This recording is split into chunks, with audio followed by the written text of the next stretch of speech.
Okay, good afternoon, everybody, and thank you for coming to Model Congress's second distinguished lecture. Today, we are honored to have Congressman Herbert Klein. He will be speaking to you today. And more information about the Congressman is our club president, Edmund Janniger.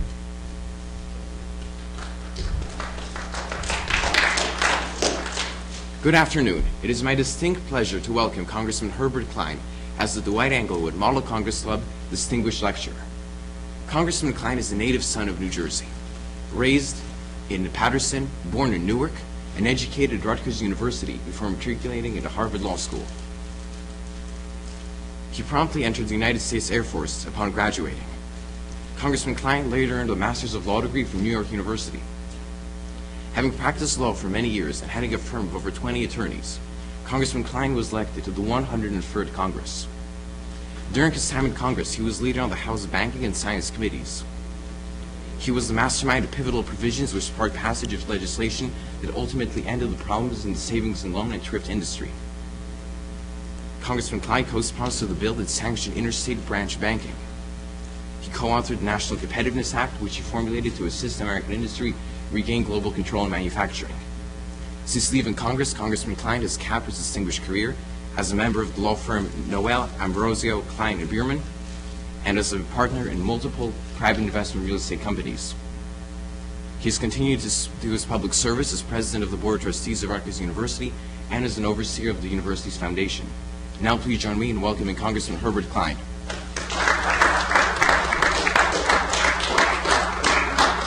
Thank you, Congressman.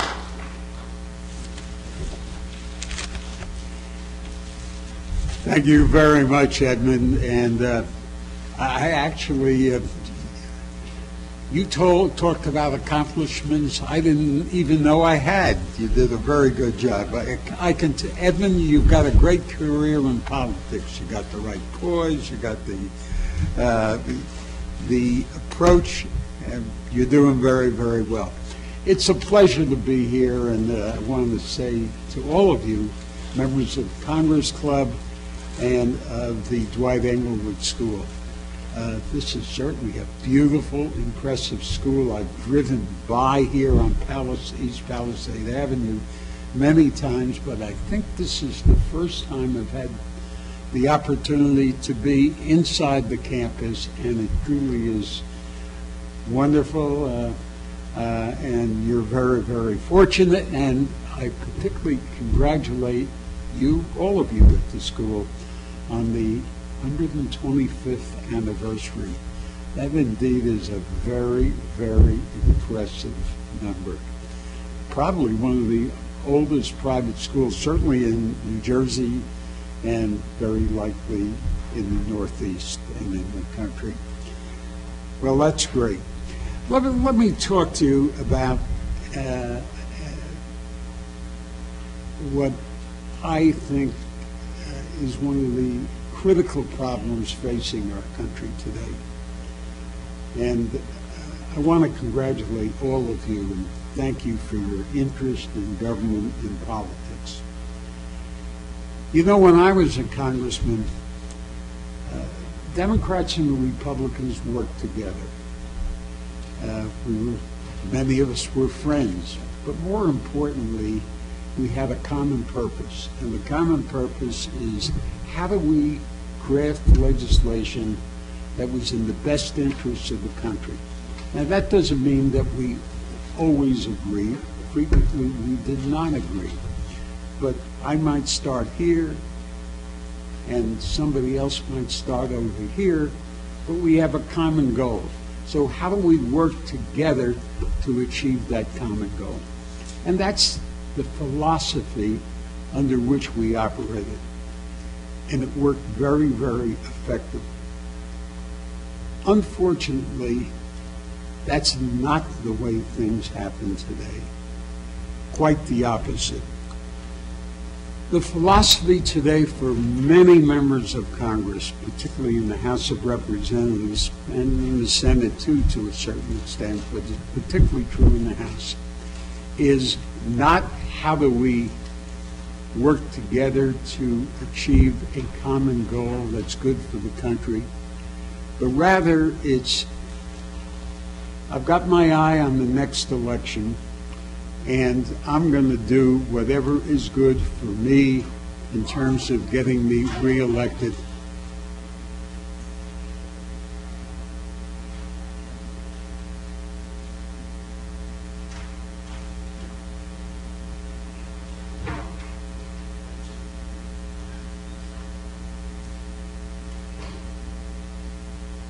Okay. You all set? Okay. And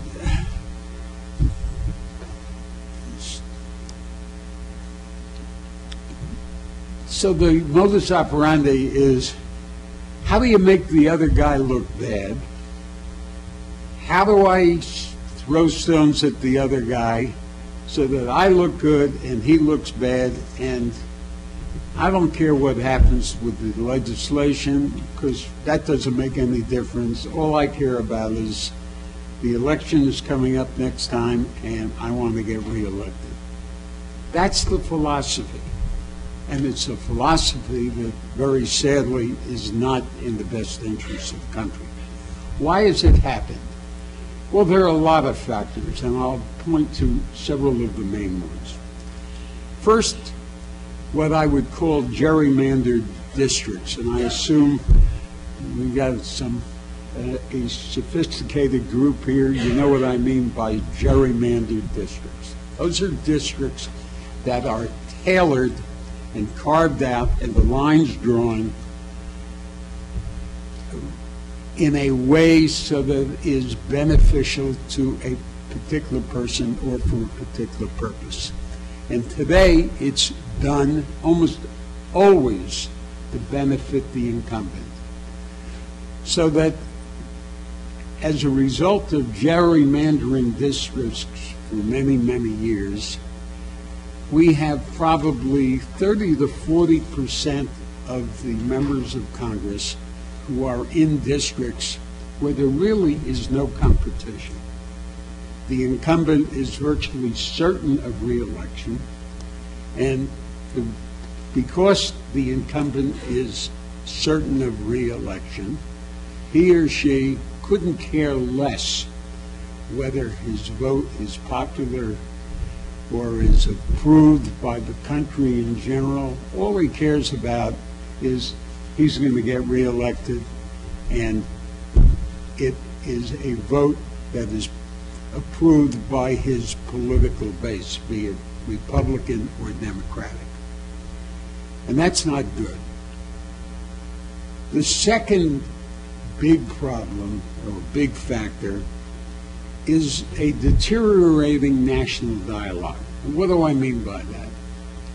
Well, if you turn on almost any talk show today, the talk show host says the most outrageous and extreme thing that he can think of. Doesn't care whether it's right or wrong, doesn't care how offensive it may be to any particular group. And the reason is very simple, because the TV companies and the radio companies, they pay. And the reason why they pay well to a Rush Limbaugh or somebody like that is because people listen, and it produces revenue for the companies. Well, that may be good for the companies, but it's bad for the country. And the reason why it's bad for the country is because it establishes a pattern of a national dialogue. You know, I'm sure all of us were told by our parents, and certainly in the Dwight-Englewood school, be civil to other people. You can disagree with other people, but do it in a civil way. However, civility is not rewarded today in the political arena. Many members of Congress adopt exactly what the talk show hosts are doing, and they say and do the most extreme things that they can think of because they've got a base, and their base may represent only 15 to 20% of the national thinking, but it's the base that reelects them over and over again, and that's what they do. And it's also a base that ensures that they will avoid a primary fight and be certain that they'll be on the ballot in the general election. A third thing that has been a major factor is the present laws that permit unlimited monetary contributions to political campaigns. A billionaire can, and does, frequently spend millions of his own money to create a political action committee, a PAC, and pour money into that PAC and have that PAC send out his message, which may be a very extreme message, a message that's not particularly good for the country as a whole, but is good for his or her particular interest. But it has tremendous influence because television, TV, and newspapers and radio are what really determine how people think in an election. So if one party, one candidate has $5 million spent on his behalf on TV through the money that's funneled in through this multi-million-dollar PAC, and the other candidate only has $1 million, that $5 million frequently determines the result of the election. So that's been a bad factor in terms of creating the gridlock that we have today. And the gridlock is simply a result of all of these factors which together result in one side saying this is my position and the other side saying this is my position, and not only don't they reach a common ground, they don't even want to know about a common ground. All they want to say is that's my position, that's the end of the discussion, that's the end of the dialogue. And when that happens, it's quite obvious that you're not going to have any result that is beneficial to the country. Well, I got to say there is some light on the horizon. I think there is opportunities for improvement. And let me start right here in this room. And why do I say right here in this room? Because I think that people like you who are young, interested, and active in politics and in the political dialogue can have an enormous effect. Now, bear in mind, whatever you do, it may help a little bit today, it may help a lot today, but these things only produce change, beneficial change, over a period of time. But that doesn't mean you shouldn't do it. I congratulate you, Edmund, and all of you here who are interested in politics. You should get involved directly with politics. You should get involved with candidates and political campaigns and use what your good common sense to help to ensure that the dialogue will be a dialogue that will be civil, a dialogue that will be focused on doing what's good for the country, not just a dialogue that is simply one of spouting an extreme position. So that's number one. The second thing that I see happening, and I think will be beneficial going forward, is the way we elect members of Congress and draw congressional lines. Congressional districts ought to be drawn objectively. Could be by a computer, it could be by an impartial, totally impartial group of 2 or 3 people, political scientists or whatever. But the point is, the congressional districts would not be tailored to re-elect the incumbent, but would simply represent an impartial division of congressional areas within each state. And if you did that, that would have a huge impact, because instead of an incumbent saying, I'm going to get reelected no matter what I do or say, so I might as well do what I want to do rather than what's good for the country, you're going to have incumbents who know that they have an obligation, not only morally and ethically, but in terms of getting reelected, they have an obligation to act in the best interests of the country. A third thing is to change the law that permits unlimited contributions by super billionaires.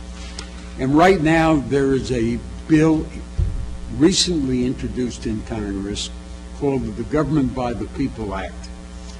And it was introduced only about 10 days ago, and by gosh, over 250,000 people have already signed petitions supporting this.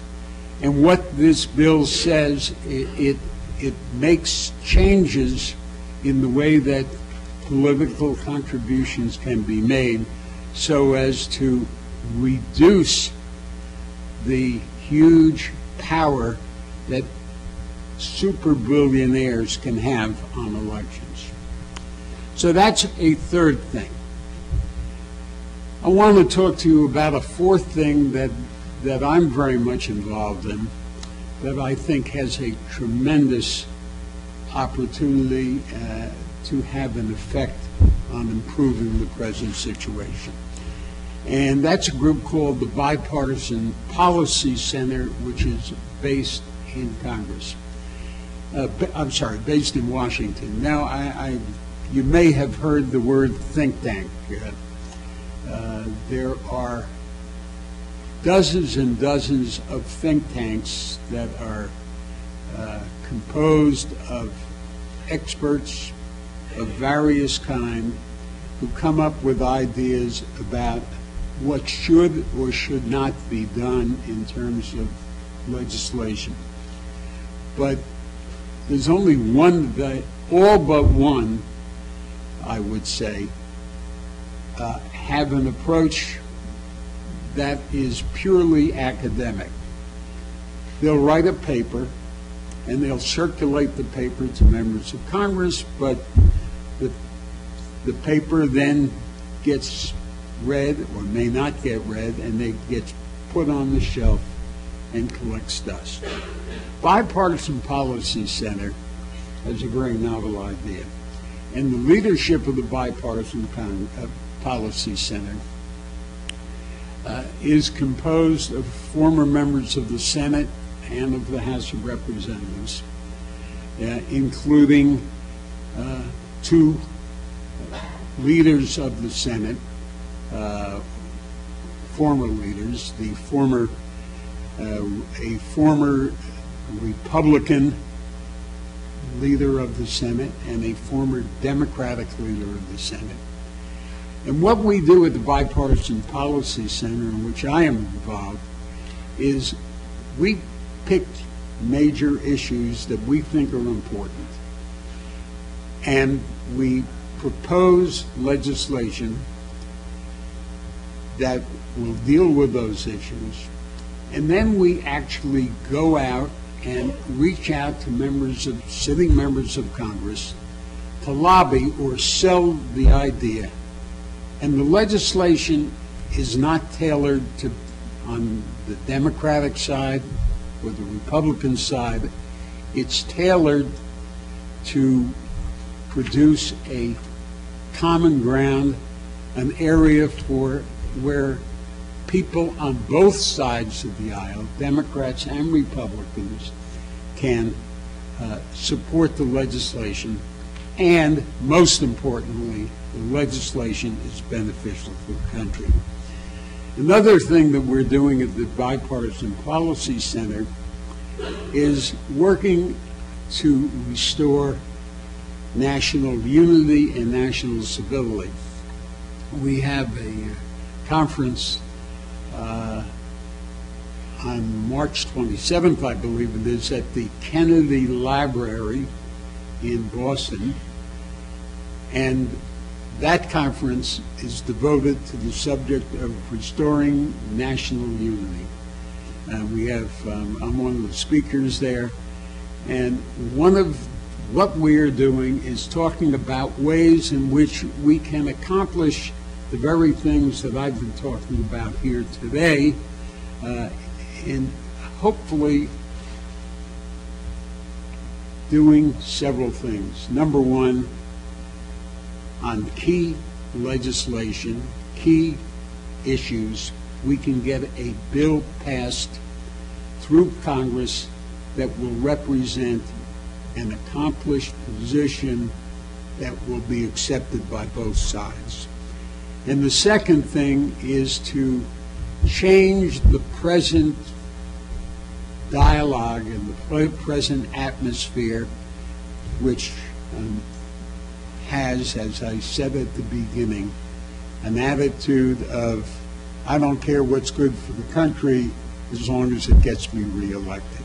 We want to change that, and I think that the Bipartisan Policy Center is going to have a major impact over a period of time in achieving the kind of change that I believe is essential. It's only a beginning, but you got to start someplace, and hopefully, as we start over a period of time, we're going to have, as you get more and more involved in politics, as you get more and more involved in the government and political dialogue, the atmosphere will be one that will be better for the country and that will be better for all of us. So I thank you very much, and I'd be delighted to answer any questions, both on this subject or on any other subject you'd like. Yes, sir. Sure. Yes.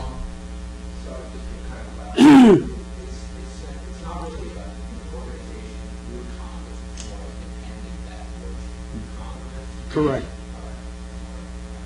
Okay. Yes, sir. I want to thank you for coming and explaining what you just explained in such thorough and exact detail. I think it's often very hard for the students today to get beyond being told that the government's broken, it's not moving forward. I grew up in Washington. The life was good down there. Oh, yes. My father's been harping on the same thing for a long time. Uh-huh. But I'm interested as you point to these two factors that you'd like to see change. One, the gerrymandering districts, which is, again, something my father was very upset about. Northern Virginia, where we live, is gerrymandering. Take all the Democrats out of the picture. So. And the other is the giving finance. How is it possible that people who benefit the most by being elected are actually going to turn around and do something about it once they're elected? Well, you're absolutely correct that these things are not going to be easy to accomplish. But surprisingly, there are a lot of members of Congress who, on their own, or because they are well motivated, because they believe that the country's interests are what they're there to serve, would vote for legislation on both of these issues that would produce significant improvement and change. Now, in addition to that group, there are a lot of people who, once they are subject to a lot of pressure from the public, who, if you're a member of Congress and you're in a district that's competitive and you get thousands and thousands of letters from your constituents saying, vote for this legislation which will provide objective, impartial congressional districts. By gosh, you're going to vote for it. So those are the, look, I'm not a Pollyanna, and I'm not going to tell you that this is going to happen overnight. But the fact of the matter is that the Government by the People Act, which is the one that's directed toward making changes in campaign finance, it's 250,000 people have already signed petitions supporting it. And interestingly enough, the Citizens Union case, which was decided by the Supreme Court, which what Citizens Union case did was to declare unconstitutional legislation that had already been passed by Congress that would have put caps on the amount of spending any individual could make. So they did it once. If they did it once, they can do it again. Yes, sir.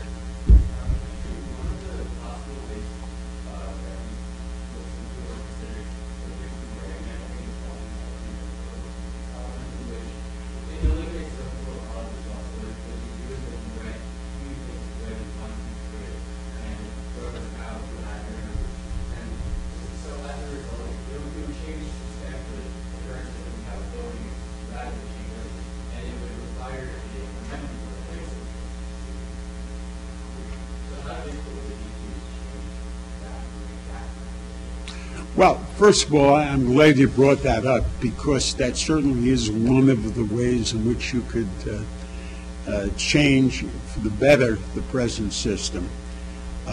Would it be difficult to accomplish? Yes. I think any of the changes in the way we presently line up districts would be difficult to accomplish.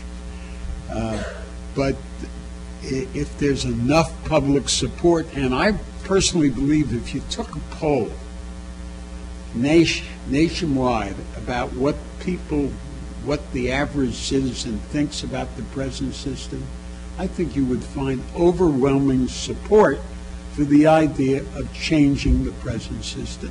Now, having said that, the fact that the public overwhelmingly believes that, and getting that from there to the point of changes in the law is not so easy. But that doesn't mean we shouldn't keep on trying. Anything else? Yes, ma'am.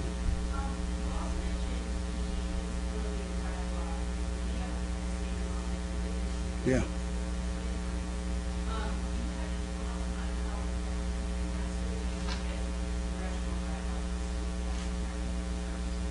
Well, no, I don't think there's any way you can change what happens in the media, and it's really mostly in TV and radio rather than newspapers. But look, we have the First Amendment, and the First Amendment, I often have a discussion with my wife.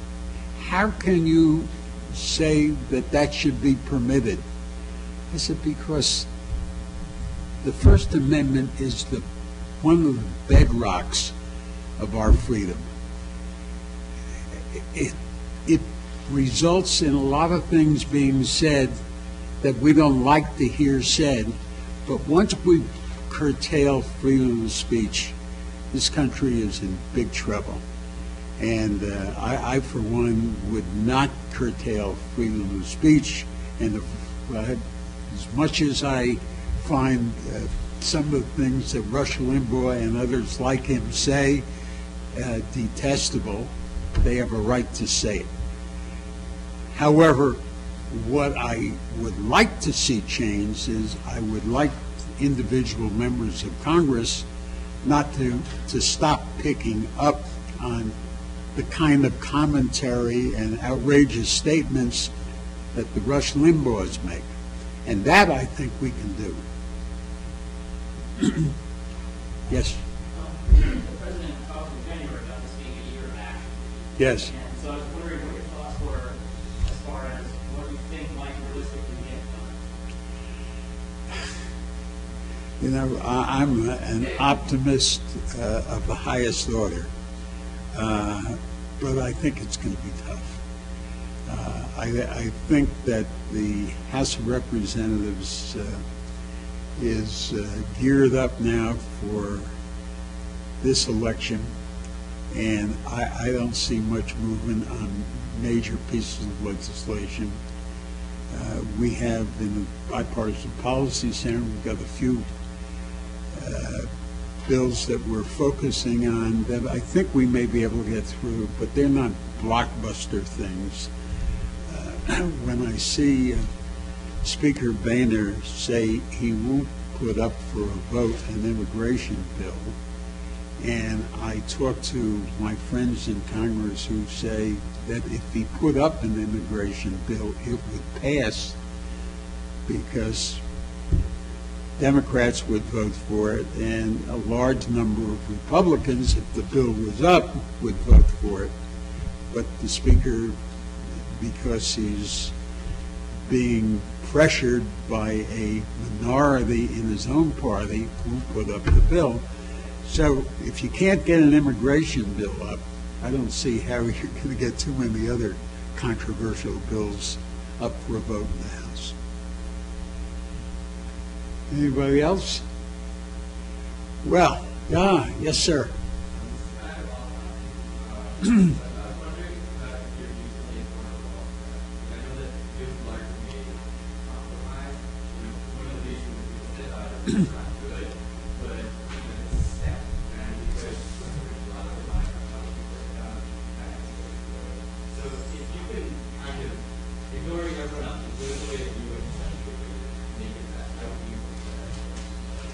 Well, you know, we were talking about this, Edmund and I, before we got started.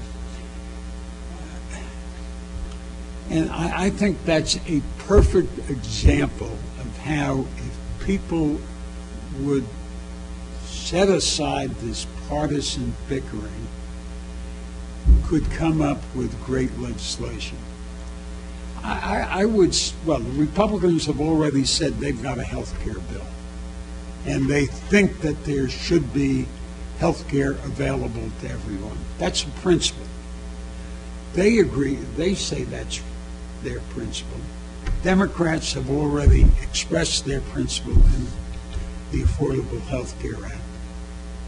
So the solution is not to throw out the baby with the bathwater, but to take the law that you presently have and say, if there are problems with it, deal with the problems. Let's see what's causing the problem and make the changes and try to arrive at a consensus that would be beneficial to the country as a large. Now, what do I see as the problems? I think there are several problems. One problem is that is a logistical one, and that is there are just too many people who are being fed into the system at one time, and the infrastructure doesn't seem to be able to handle it. But that's gradually being overcome, and it will be overcome in time. A second problem is that one of the premises of the legislation is that young people have to sign on. Young people pay only a very small premium, But the theory is that young people are very, very healthy, much more so than guys my age, and so don't use up much medical care. And if you have the entire population, young people and people of all ages, it works. But if the young people don't participate, the numbers don't work as well. So that's a problem that has to be faced. I know another problem that some people have talked about is that in some areas there may not be enough doctors to take care of the influx of new people. I'm not sure that that's really true, because I think certainly in urban areas, people get medical care of a kind. They just get it in a very costly way, and whether they get the best, I don't know. But people who don't have health insurance in urban areas go to a hospital and they get emergency care at the hospital, and there may be a $2,000 bill for something that probably should have cost $500 at most if they have a doctor. And so I think that problem for urban areas is overstated. Now, whether in non-urban areas or rural areas is a problem, I don't claim to be expert on that, and I just don't know. But I certainly think that if that is a problem, there are ways in which you can fix it. You can provide for salaries that would encourage additional doctors to move to those areas where they can make a decent living, a good living. So these are problems that they're obstacles, but they can be overcome. Yes, ma'am.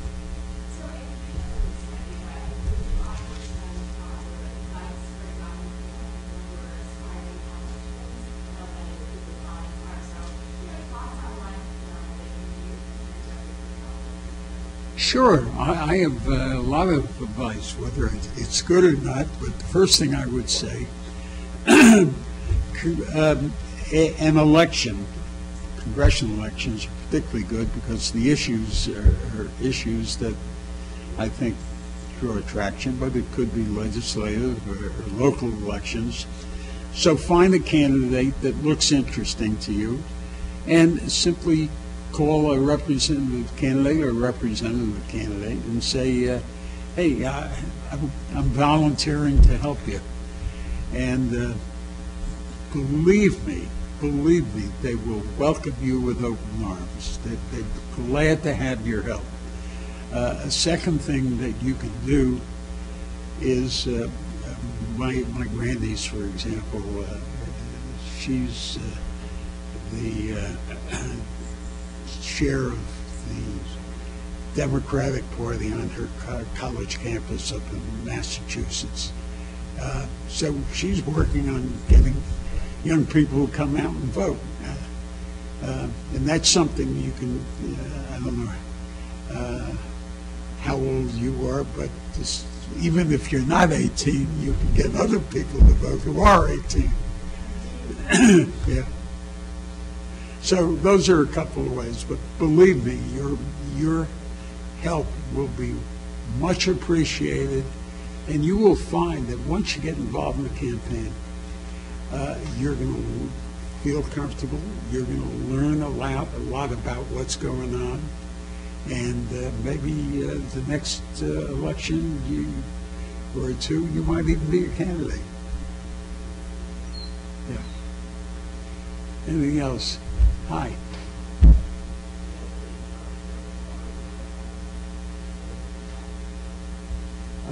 Do I have any comments? Not particularly. Anything in particular that you want to? You're talking about the food subsidies and, oh, well, I think the cutting of food stamps and things of that nature, I think, was disgraceful.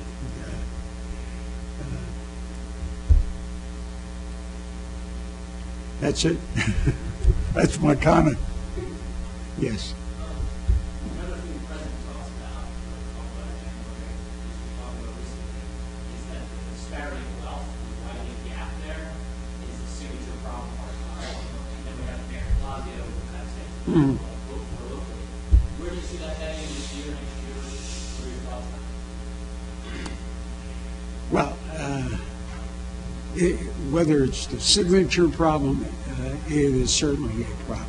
And it seems to me grossly unfair for a corporate executive to be earning 25 or 50 or 100 times what the average worker in his company is earning.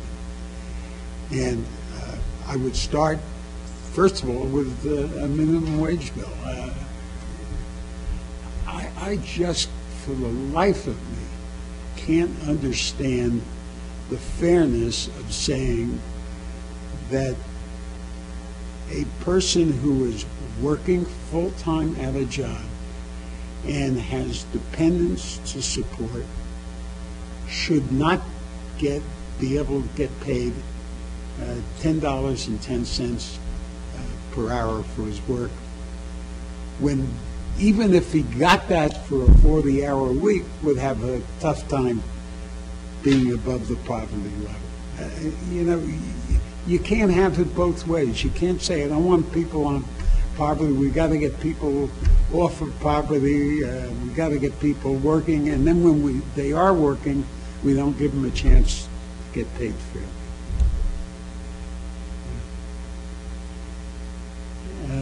Anything else? Okay. Got another one.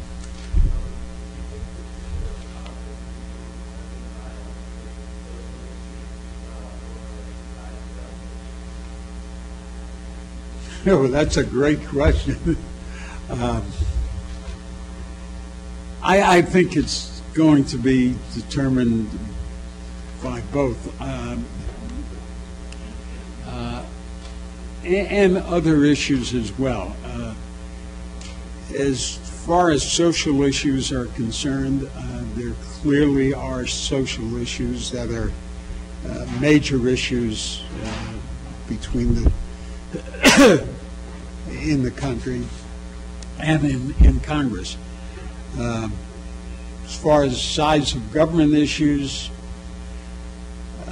although I think that's overstated, the fact of the matter is, for a lot of people who really do believe, honestly and sincerely, excuse me, that government should be smaller. And I respect people who have an honest and sincere belief. And I think for that reason, it will continue as a major issue. But I also think that people who look at the issue fairly, I think that there are plenty of areas for reaching a common ground. Certainly, when you look and recognize the fact that so much of what we have to spend, we're committed to spend. We're committed to spend because we've got debt that's got to be paid for. We're committed to spend it because we've got people who are on Social Security and Medicare, and we've got to honor those obligations. We're committed to spend it because we continue to have the strongest military in the world, and that's expensive. And we're taking up causes all over the world, and that's expensive. And when you look at the bottom line, the what's called the discretionary expenditures of Congress represent a relatively small portion of the total expenditure. So when you start cutting, the only place you can't cut the ones that you have to. You can't cut the military, you can't cut your debt obligations, and you can't cut any of those other things. The cuts go into the discretionary, and I think the Erskine-Bowles Commission, if you're familiar with that, recommended dealing with the problem of keeping the debt down and keeping the government from growing too large, and it was done on a bipartisan basis. I think if everybody who cares about it would support the recommendations of Erskine-Bowles, fine. I think that should be, I mean, it doesn't have to be supported just precisely, but the concepts that that are in their report, fine. You know, that should be part of the national dialogue, and I think we could arrive at legislation that would be in the national interest and would be acceptable to people, all but the most extreme on either side. Yeah. Okay. Well, thank you.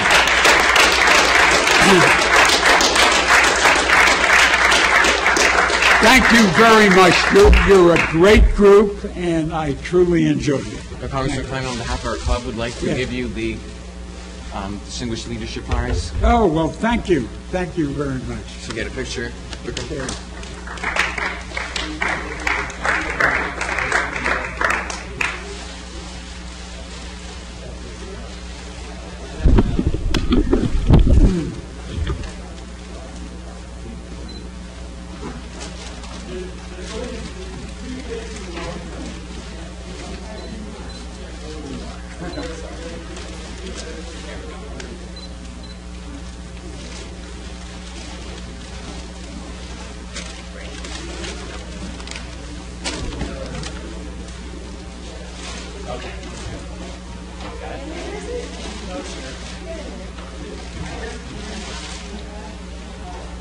I love those big cameras. That's great. Thank you very much. Oh, thank you. Hi, just on behalf of the school principal, thank you so much for You're coming. welcome. You're welcome. I'm sorry, I didn't take your name. Joe Altman. Yeah. Yes. I got to see on the questions. So they were great, but they said a lot to inspire smart questions. Yeah, the questions were terrific. Well, it's a great group. It really is. I just want to say thank you so much for coming. Yes. It was very Thank important. you. Really good. Thank you. Spoke very well. Edmund, good job. Can you give us a picture with? Nice to be here. Okay. Busy boy.